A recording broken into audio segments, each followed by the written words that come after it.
And welcome to Weather and Ag in Focus on this Tuesday. 1:07 in the afternoon. We're at the tail end of January. That means we're getting closer and closer to spring. It doesn't feel like it outside, though. I'm Chief Meteorologist Dean Wysocki, and Bridgette Readel. She's on location today. She is actually on the beach in Jamaica for a quick little vacation trip. She's going to come back with a nice tan tomorrow. She will be back tomorrow, right, Addison? You know, I knew a guy who went to Jamaica, a fella named Will. That's a real deep cut for anyone who really pays attention to the commercials we play around here. Okay. He never came back. Oh, well, I'm sure Bridgette will come back. Yeah, she's just, fingers crossed. She's having a nice break. She said she's had enough of us, and she needed a break. I mean, that's fair. I think that's totally fair. Do I get a break eventually? Why, are you sick of us, too?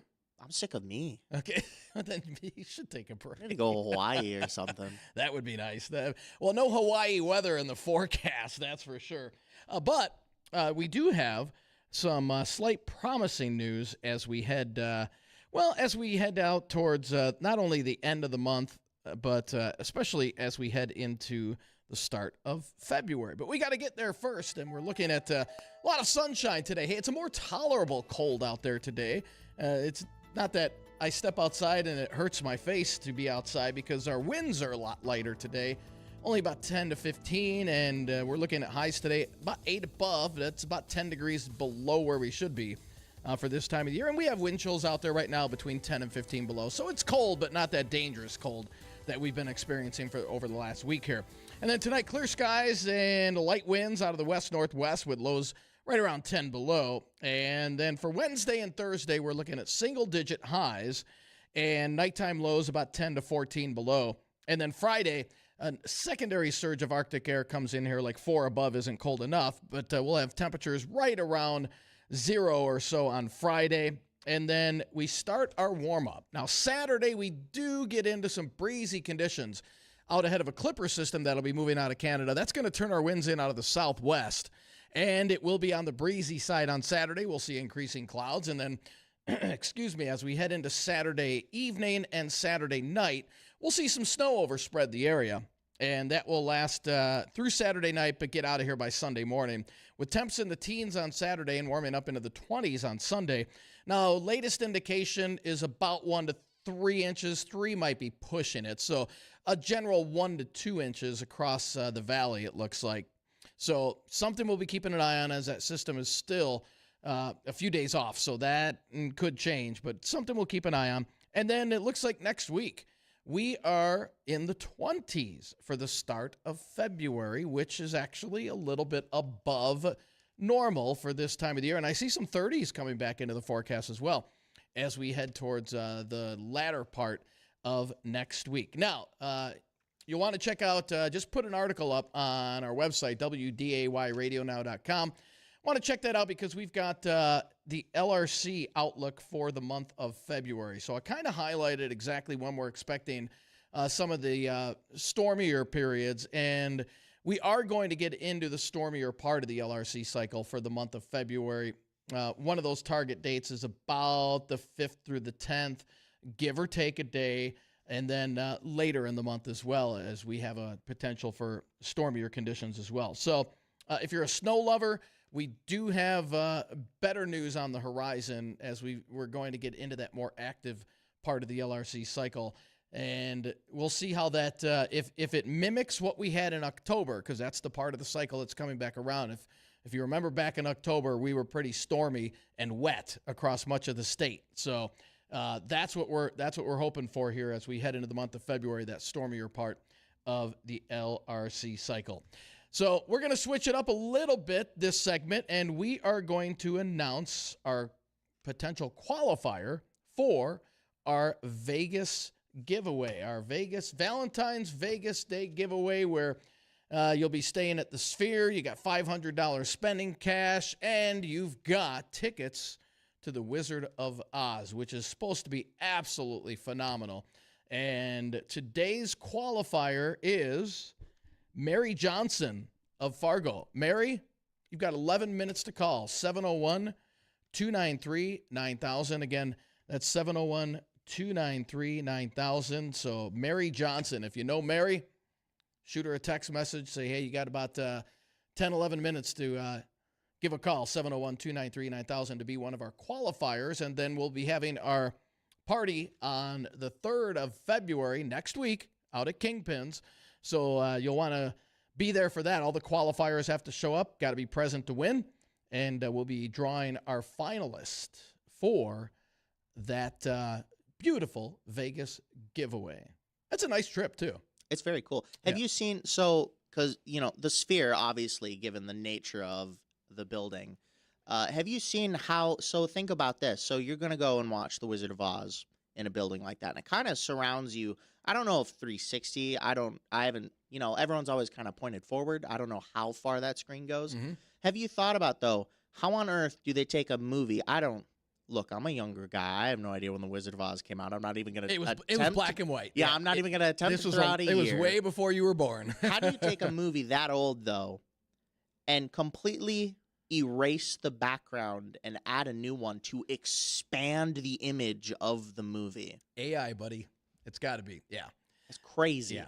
But Jay Thomas was there. Him and Alex went, and they said it was just amazing where you get these falling apples. So in the movie and during the tornado, you get a free apple with your movie. Well, it's a styro, a foam apple. It's not going to hit you in the head. But they said it's so realistic.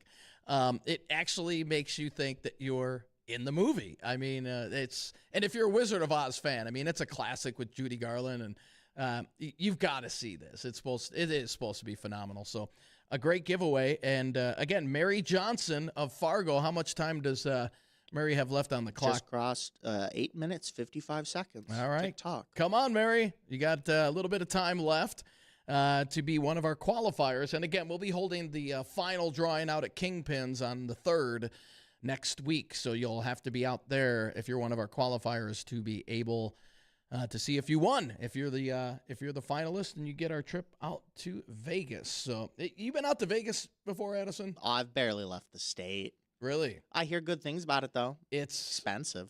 It depends. It depends, A, where you stay and what time of the year you want to go. I tried booking. We were going to go out to the Collective Soul concert out there next weekend, and I was looking at hotel rates, which were outrageous. And then I put 2 and 2 together. Wait a minute. Next weekend is Super Bowl weekend. So that'll do it. That's why the rates are so high. So it depends when you go out there. You can get some decent rates. I mean, I don't have very high hopes. I can barely afford a cheeseburger in this town. I don't know if I can afford a hotel in Vegas. Start playing the Powerball, buddy.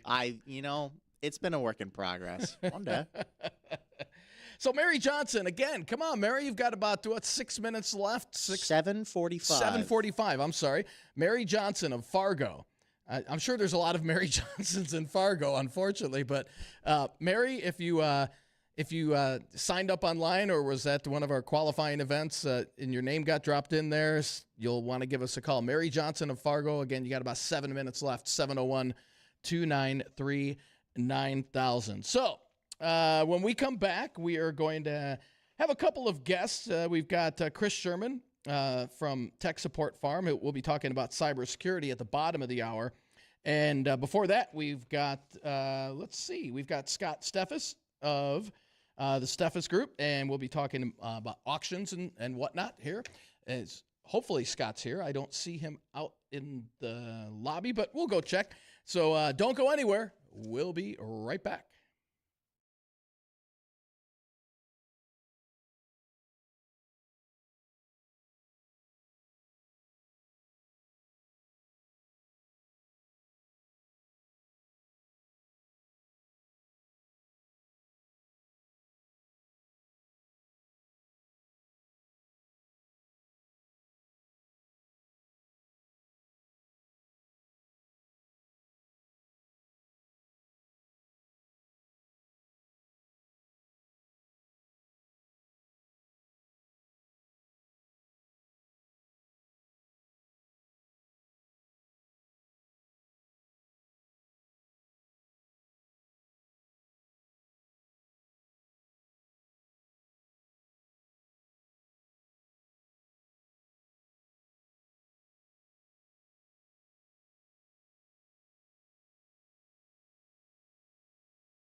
you have an Aura ring?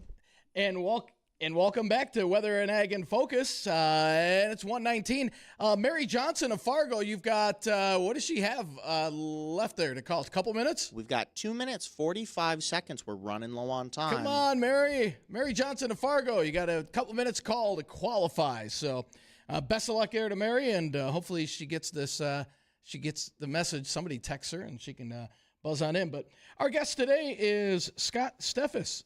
And Scott, welcome. Hey, welcome. Yeah, it's nice to be here. First time I've ever been here. Yeah, thanks for coming in. Yeah, nice place. Thanks for coming in. Thank you. Appreciate it. So tell us a little bit about your company if people are just tuning in and they're not aware of who you are and what you guys do. Well, when it comes to auctions, we like to think that Steffes is a name that's pretty well known in the markets, especially here in the Red River Valley. We've been doing it a long time. My dad started our business, 65 years ago. And Wow. And I'm sad to say I've been doing it quite a long time myself. So we've been around in the region. And, of course, just like farmers in today's world, we're expanding and growing and adding more people and trying to get more auctions, just like everybody else. Great. And what's the most rewarding part of what you do, would you say? Oh, it's always about the people. And, again, the thing about auctioneers, we're a little dangerous. You know, we know a little bit about a lot of different things, but we don't know a lot about much. Okay. And so in today's world, just enough to be dangerous, just like you enough said. to be dangerous. And in the ag world, you know, everything is changing just like it is everywhere else. Equipment gets bigger. We get to learn about RX tractors and AF11 combines and all the things that farmers get to deal with on a daily basis, you know, to increase their production. And, you know, we might not think auctioneers in that side of it, but, you know, those are the items that we sell, so we got to know about them. Okay. What's the biggest change you've seen over the last, let's say, 10 to 20 years? Biggest change, just like everybody, everything's getting bigger. I mean, I can imagine what your great-grandfather probably would have said when he saw his first steam engine and his first threshing machine as compared to what we used to do before. And then, of course, horses were replaced by tractors, and threshers were replaced by combines. And now we've got combines that can combine, you know, 7,000 bushels of corn an hour, right, which used to be a season. Isn't that amazing how things change? And same thing with us in the auction business. Everything's just getting bigger. That's crazy. And you've recently been involved with some of Canada and Canadian auctions. Yeah, tell us a little bit about that. Well, you know, we're not very far from the Canadian border, and for years and years and years here at Steffes, we've sold lots of equipment into Canada. They've come down here and bought, and exchange rates make it favorable, and sometimes it doesn't. And we dove into the Canadian market last year with an acquisition, and been doing, I think we had 45 auction events in Canada last year, so we're learning a lot. Canadian farmers, at least in Saskatchewan, Manitoba, and the prairie provinces, they call it, they're just like here in North Dakota and Minnesota. They're very similar farmers, a little bit bigger. And boy, you think we've got problems when it comes to pricing and everything else. Those guys are really in a different world too, because they don't have the government structure and the price supports that we do here as much as they do in Canada. Well, and that was my next question. Is there any big difference between Canada and here? I mean, you said the pricing part of it. Yeah, I learned what a bunny hug was. A bunny hug's a sweatshirt. You know, they talk a little different. And oh, wow. You know what else you learned? That we call them decals. You know Right. what decals are? They call them decals. So you got to learn that. So you go to Canada, you got to speak decal. Okay. Yeah. And don't forget your toque. Your toque is a stocking cap. Yep. So those are the biggest issues. And of course, as far as farmers are concerned, they're all the same. They really are. They want to grow a good crop. They want to get a decent price for it. Want to raise their families. Want to be able to buy land. All the things that we do here in the U.S. It's the same in Canada. How has weather played an impact with Canada? Because I mean, the last couple of summers and even now this winter, they've had a lack of snow in Western Canada, and typically that leads to wildfire, smoke in our area. But how about in your line of the work? How does that affect it? Our acquisition was in Tisdale, Saskatchewan, which is 2 hours northeast of Saskatoon, which is about 6 hours north of Williston for geography purposes. Okay. And in that area, you know, it's cold up there. It's a lot like Oaks, North Dakota, to be honest with you, from a geography point of view, if you folks are familiar with that.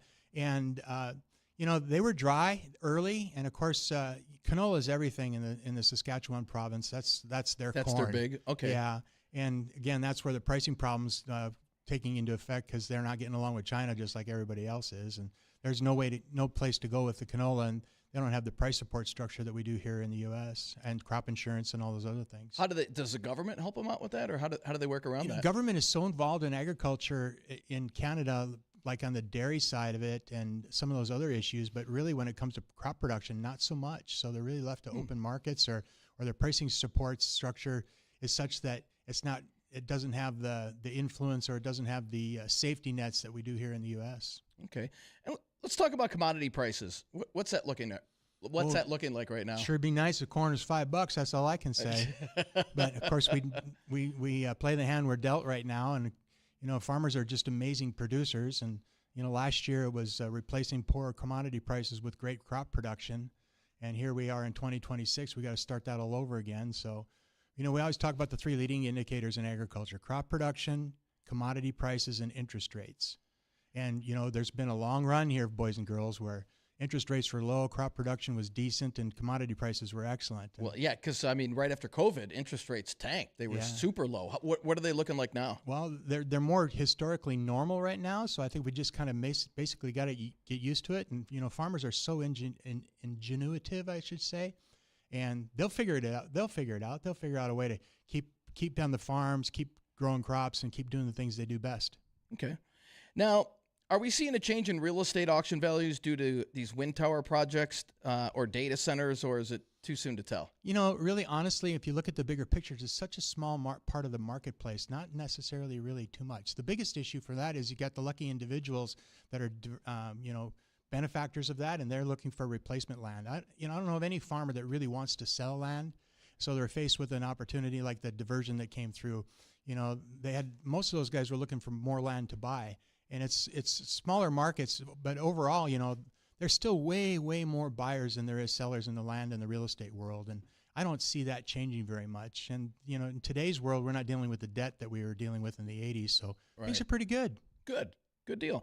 And what about, has the upward trajectory of land values slowed or plateaued with the current farm economics? Well, if I had a crystal ball, I would have to tell you, just as being a dumb old farm kid from Arthur, North Dakota, it's pretty hard to understand how the upside potential is going to be greater than the downside risk, if that makes any sense. And, of course, we look to our three indicators. However, we still have demand, and demand trumps all else because, Will Rogers says buy land, they ain't making any more of it. And I don't know of any farmer that wouldn't say they could use more land. And so the demand is always going to be there.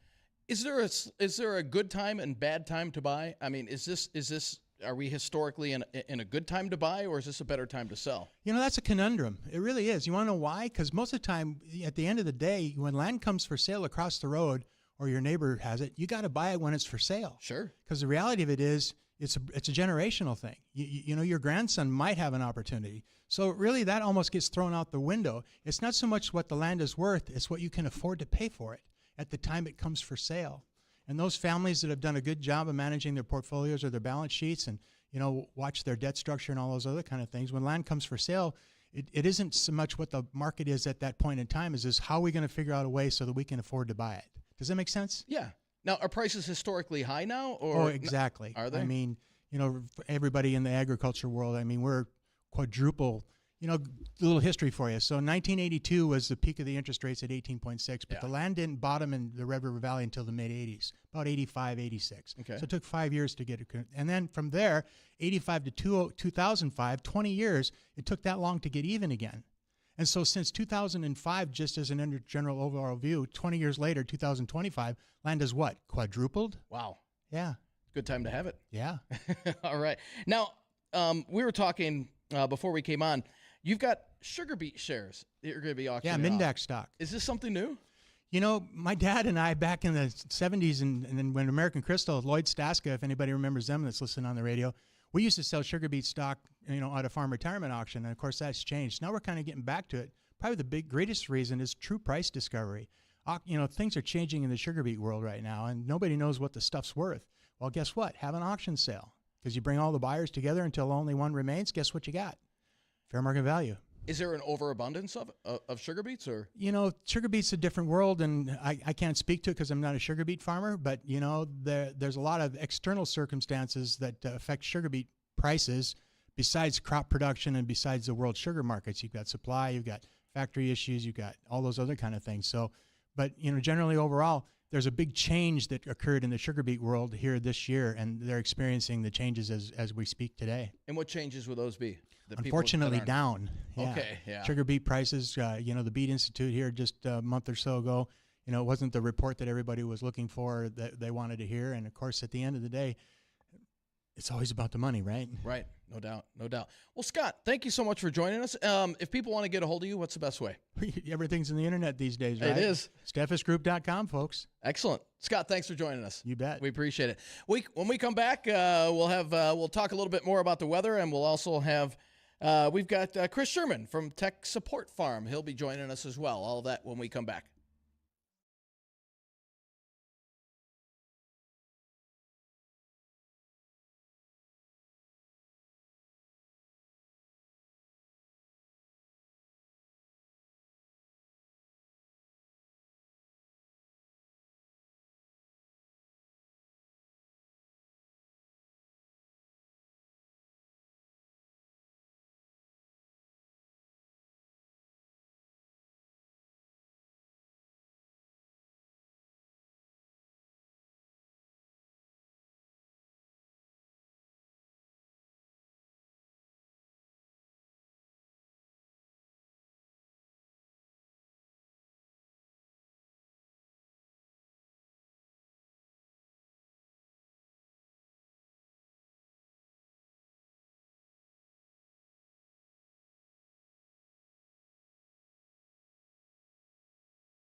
And welcome back to Weather and Ag in Focus, 1:35 in the afternoon on this January 27th. Temperatures outside a whopping 4 degrees here at the studio. It's like a heat wave out there. It's like a sauna. Well, I don't know if I go that far, but it definitely feels a lot better than it has the last couple of days, that's for sure. And joining us now is our cybersecurity superhero, Chris Sherman from Tech Support Farm. Chris, you're normally in the studio with us. We were hoping you'd be here. Normally I am. But today, no, we have installation project going on, so I was not able to join today. I had to stay back. All right. Well, thanks for joining us anyway, even if it's not here in the studio. So for people not familiar, let's say people are just tuning in, explain your business and what you do. Yeah. Okay. So Tech Support Farm is what is called like an IT and cybersecurity company. We basically take care of computers, networks, anything that your farm technology lives on. We make sure that stuff is taken care of. So if you're looking at Wi-Fi out to your barns or to your shop or stuff like that, your devices, protecting them, making sure they stay up to date. That's kind of where we come into play.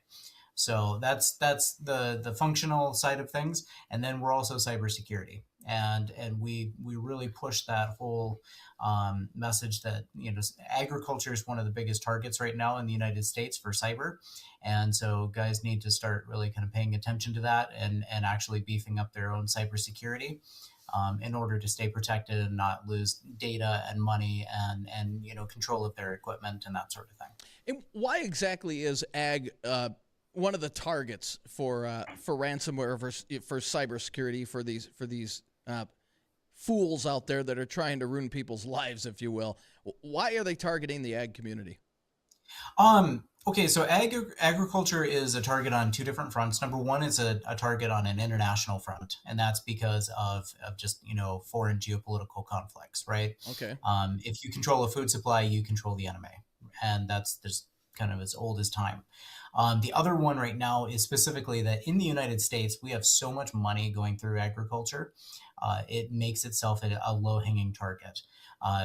Predominantly, farms and producers are very trusting. As an industry, we're very trusting, and we just have lower security profiles. It's very common.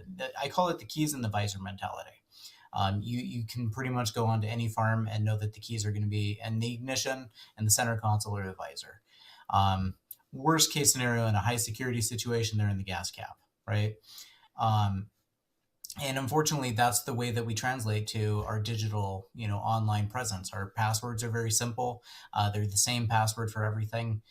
We really are so low security.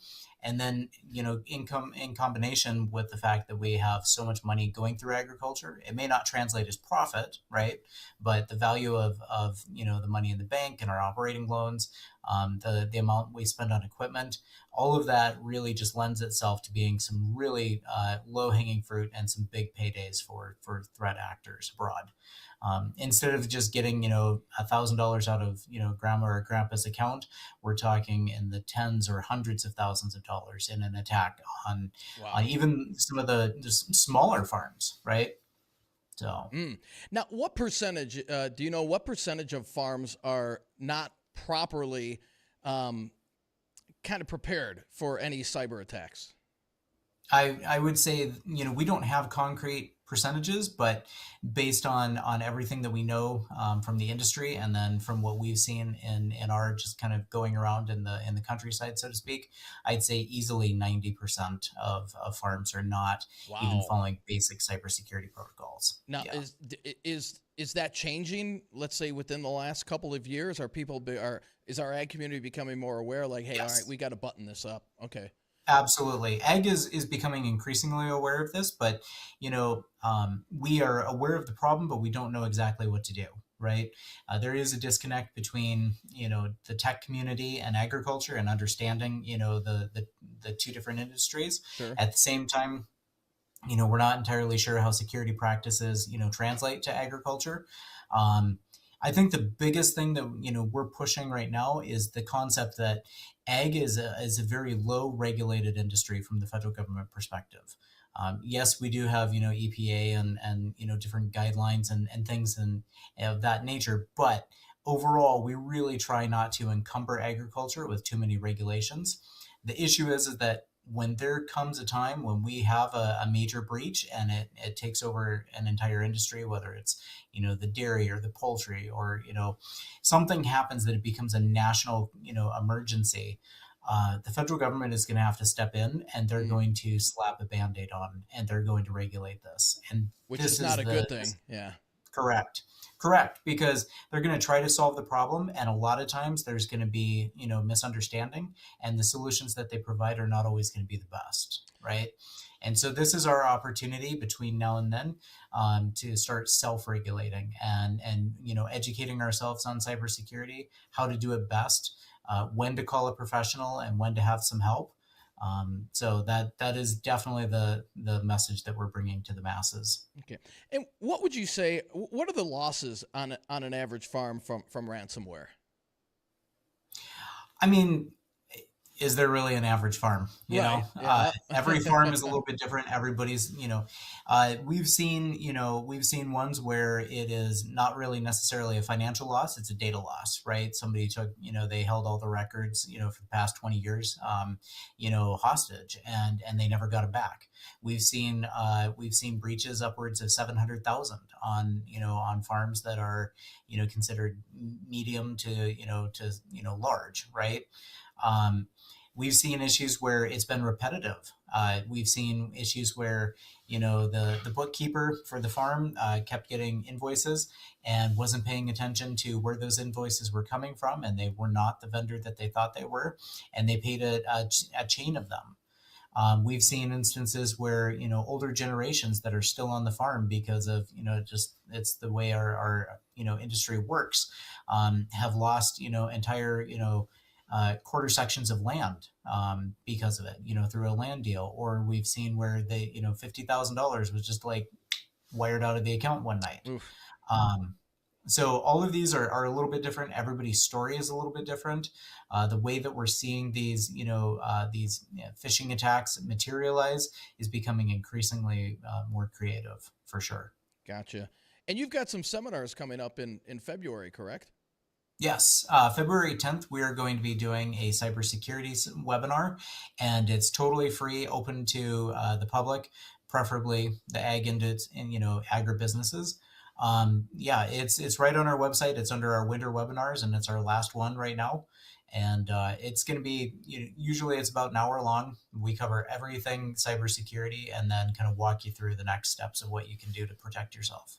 It sounds like something that's a good idea for anybody that's contemplating, no doubt. Absolutely. Oh, man. And what about you on your website? You've got something called a fence check assessment. Tell us a little bit about that. So, again, going back to this idea that every farm is a little unique, right? You got farms that, some guys are selling insurance, and some are selling seed on the side, or maybe it's a dairy operation versus poultry or beef or whatever.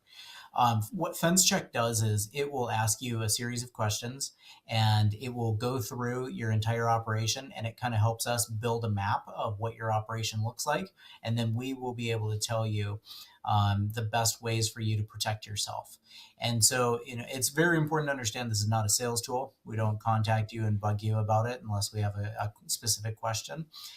Within 24 hours, you will get a report that is specific to your operation, and it will, step by step walk you through what you can do, the actionable steps you can take today to improve your security posture for your operation. Good. And that's free, correct? Free of charge? Yeah. No, it is 100% free. Okay. The only thing that, is a little bit of a stretch is the 24 hours. Sometimes it takes 48. And we do need to, it's not like it's an automated thing that you just spits out, the generic, report.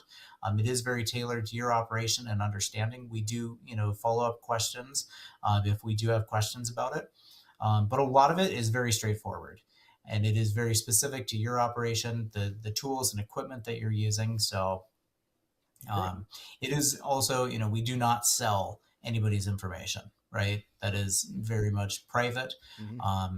Unlike other, ag, databases from the federal government, your information stays right here and it does not go anywhere. Good deal. And if somebody is contemplating, they're thinking, man, I really need to upgrade my security. Outside of having multiple passwords, what's the best advice you could give? The two things that we're talking this year is number one is passwords. They need to be 12 characters long. They need to be numbers, letters, uppercase and lowercase, and you need special characters. And passwords is just such an intrinsically important, part of your security. We don't have the same key. I mean, and granted, maybe in some cases we do, but we don't have the same key that opens up our shop, our truck, and our house, right? Mm-hmm.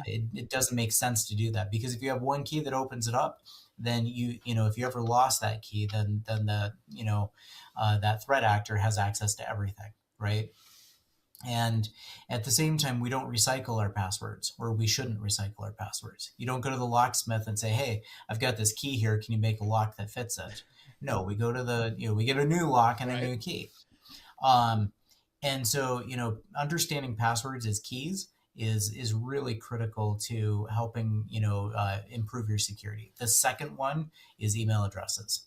Guys have to understand that, your Gmails, your Yahoos, your AOLs, your Hotmails, your Netscapes, all of these old, consumer grade emails are not provisioned with the same security features that a commercial grade email address would have. And a commercial email address is, so-and-so's farms.com, or your own, website domain. That is going to, if you get one of those and you get an Outlook or a Google business account, those are going to have a lot more security provisions. The comparison we make is a regular Gmail or a Yahoo email address is like a mailbox on the side of the road. Anybody can open it. Anybody can look inside, whether it's legal or not, right? But a commercial grade email is basically like a PO box at the post office. You got to have a lock and key to get into it, and it's significantly more secure. Makes sense. Now, is there any rhyme or reason why is 12 the magic number for characters and whatnot? I've got on my personal, all of my passwords are 10 characters. So is there is there a magic number between why it's 12 outside of, well, it's a lot harder to hack into? What's the magic number? It all boils down to the difficulty of being hacked into. Okay. And the theory is that there's several different types of hacking passwords or password discovery. One is called the dictionary attack, and the other is a brute force attack. Essentially, what we've found, or what the powers that be have found, is that if you have passwords that are less than 10 characters or 12 characters, it's so much easier to break into it, right? And every level of complexity inside of that password. So if you have a password that is 12 characters and it's just all lowercase letters, it is significantly more difficult to crack that than it is a password that's 5 or 6, right? Sure. But then you add on numbers, and then you add on upper and lowercase, and then you put in special characters. That exponentially increases the difficulty and complexity of the password and makes it more difficult to crack. Makes sense. So makes sense. 12 is just kind of a baseline, and it's an easy number to remember. And then the other idea is that once you have really solid passwords and you're using a password manager, you just change your passwords like you do the batteries in your smoke detector, once or twice a year, and you're good. It's not the end of the world. Perfect. Well, Chris, if anybody wants to get a hold of you and they're interested in your services, what's the best way? Yeah. Again, you can go to our website, techsupport.farm, or you can reach us at 701-446-8518. Good deal. Chris, thank you so much for joining us today. Awesome. Thank you for having me. All right. Appreciate it. Have a great week, man. And when we come back, we'll have a recap on the weather. And you know what? We normally do weather trivia on Wednesday, which we're going to do tomorrow. But I'm feeling a little gifting today. I'm going to see if we can give away one of our bait-up cups with an additional weather trivia today. So we'll have more on that when we come back.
And welcome back to Weather and Ag in Focus, 1:54 in the afternoon. And unfortunately, Mary Johnson of Fargo, you missed your chance.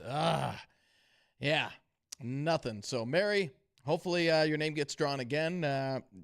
We'll see. Hopefully you're listening next time, Mary. Let's do weather trivia. We're gonna do a quick weather trivia here for one of our beautiful bait-up cups. So if you're a fisherman, ice fishing, or regular fishing, this is great to put the bait in. It's a beautiful plastic cup there, and heavy duty. You've seen it, Addison. I've seen it, yeah. Do you fish? No, I don't No? fish. I have gone fishing. I don't fish. Okay. I'm going to say this. I don't want anyone to confuse my words. I'm not terrified of fish, but fish do terrify me. Oh, shit. I don't like them. They're slimy and weird. Some have teeth. But, they don't need They teeth. taste so good. Got though. big They eyes. Taste so good. So we're going to give away one of our bait-up cups, and I'm going to throw, since the weather is expected to get a little stormier for the month of February, and these roads are already dirty, or cars probably dirty, we're going to throw in a Don's Car Wash with this as well. If you can answer this trivia question. 99% of the weather occurs in what layer of our atmosphere? 701-293-9000. 99% of our weather occurs in what layer of our atmosphere? 701-293-9000. Speaking of weather, we're seeing some pretty tranquil weather here for the next couple of days. It's going to be cold from now through the end of the week. Single-digit highs and nighttime lows, anywhere between about 7 and 15 below zero. And then as we head into the weekend, we do see a clipper system coming our way, and our models are becoming a little better agreement on this, of some snow coming in here late Saturday into Saturday night. Not looking at a huge system. We're looking at a couple of inches possible with that. And temperatures warming up into the 20s by Sunday. Now, as we head into early next week, we'll start the week with temperatures in the 20s. And we're going to start seeing our area get into more of an active part of the LRC cycle. And speaking of the LRC, we'll have Gary on. We're hoping to have him on later next week. And we'll be talking about the LRC, what the rest of the winter looks like. We'll take a peek into spring as well. So, again, as we turn the corner here into February, things are going to start turning a little more active. We got a caller on line 1 for weather trivia. Caller, what's your name? This is Greg. Greg. All right. So, 99% of the weather occurs in what layer of our atmosphere? I think that would be the troposphere. You are correct. You are correct. For a bonus question, Greg, how high does the troposphere go up? Any idea? Oh, okay, so the thunderstorms, sometimes they'll be peaking at, 60 or 70,000? Right. And I think that at that point, they're kind of getting up to the stratosphere, so I'm going to say 70,000 feet? No, 40,000 feet is the okay, wow. That's the top of the troposphere. Yeah. So, but you're right. Okay. After that, they do poke up into the stratosphere. So, all right, we're gonna put you on hold, and you know where our studio is to come pick up your prize. Yes, sir, I do. Excellent. All right, Addison will get all your information, and then just swing on by the station during our regular business hours and pick that up. All right, thanks, Dean. Excellent. Congrats, man. All right. So, yeah, the troposphere, that's what contains all of our weather. It actually goes up to about 39,000 feet. We'll round it up to 40. And that's where jets fly, right at the top of the troposphere into the stratosphere. So, good job. Good job. So, all right. Well, that will do it for us for today on Weather and Ag in Focus. Bridgette will be back tomorrow from her beach vacation in Jamaica today.